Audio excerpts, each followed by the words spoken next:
अस्सलाम वालेकुम वरहमतुल्लाहि वबरकातुहू। कैसे हैं आप लोग? ठीक हैं, सब खैरियत है जी।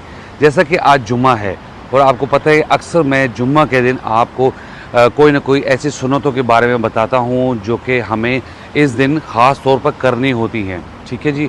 वो जुम्मे की नमाज के हवाले से है कि जब भी जुम्मा का दिन हो कोशिश करें कि आप गुस्ल लाजमी कर लिया करें। नहीं भी करते ठीक है, अगर आप जुम्बी नहीं हैं, अगर वाइफ से हम बिस्ती नहीं की है, आप गुस्ल जनामत आप पे लाजिम फ़र्ज़ नहीं हुआ तो आप मुश्किल नहीं है, लेकिन आप कर लिया करें गुस्ल। उसके बाद आप अपना बेहतरीन जो आपका ड्रेस है, बेहतरीन जो है, जो आपको बहुत पसंद है, जो किसी फंक्शन में आप पहनते हैं, वो ज़रूर आप जुम्मा के लिए पहना करें। उसको तैयार करके हैंग कर दिया करें। ये देखिए कोशिश तो करनी पड़ेगी, मेहनत तो करनी पड़ेगी।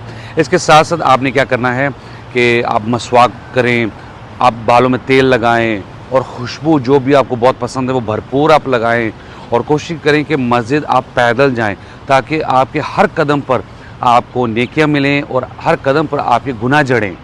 तो जब आप मस्जिद पहुंचते हैं तो आपको इस बात का पता है, मैं अक्सर बता दूं कि मस्जिद के दरवाज़ों पर फरिश्ते खड़े हैं जो कि उस बंदे का नाम रजिस्टर में लिखते हैं जो पहले वक्त में आता है।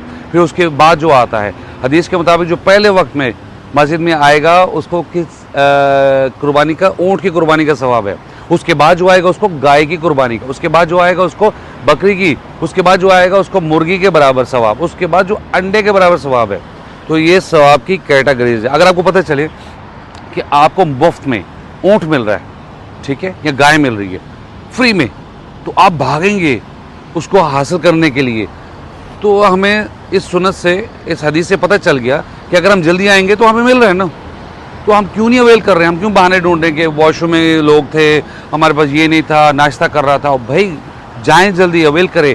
और फिर होता क्या, हमारे लोग इतने लेट हो जाते हैं मुसलमान भाई जुम्मे की नमाज के लिए कि वो इतना लेट पहुंचते हैं कि जब इमाम साहब खुतबा देना स्टार्ट करते हैं तब ये फरिश्ते जो दरवाजे पर खड़े होते हैं अपना रजिस्टर बंद करते हैं और मस्जिद में बैठ के ये खुतबा सुनते हैं। आपको पता है इस बात का? फिर उसके बाद जो आया उसका क्या हिसाब है, कहाँ लिखा गया, वल्लाहु आलम, और अल्लाह के यहाँ कितना कबूल होता है। तो आप पहले वक्त में आया करें। और फिर ये भी हुक्म आया कि मस्जिद में जहाँ जगह मिले वहीं आपने बैठना है। ये नहीं कि आपने दो नमाजियों को पीछे करके और फलांगते जा रहे हैं कि मैं पहली सफ़ में दूसरी सफ़ में चला जाऊँ। फिर पहले आए तो पहले मिलेगा आराम से, तो ये काम नहीं करना। उसके बाद मस्जिद में जितनी देर बैठें आप नवाफिल पढ़ा करें, कुरान को पढ़ें, आप अस्कार करें, जो भी आप इबादत करना चाहते हैं आप करें।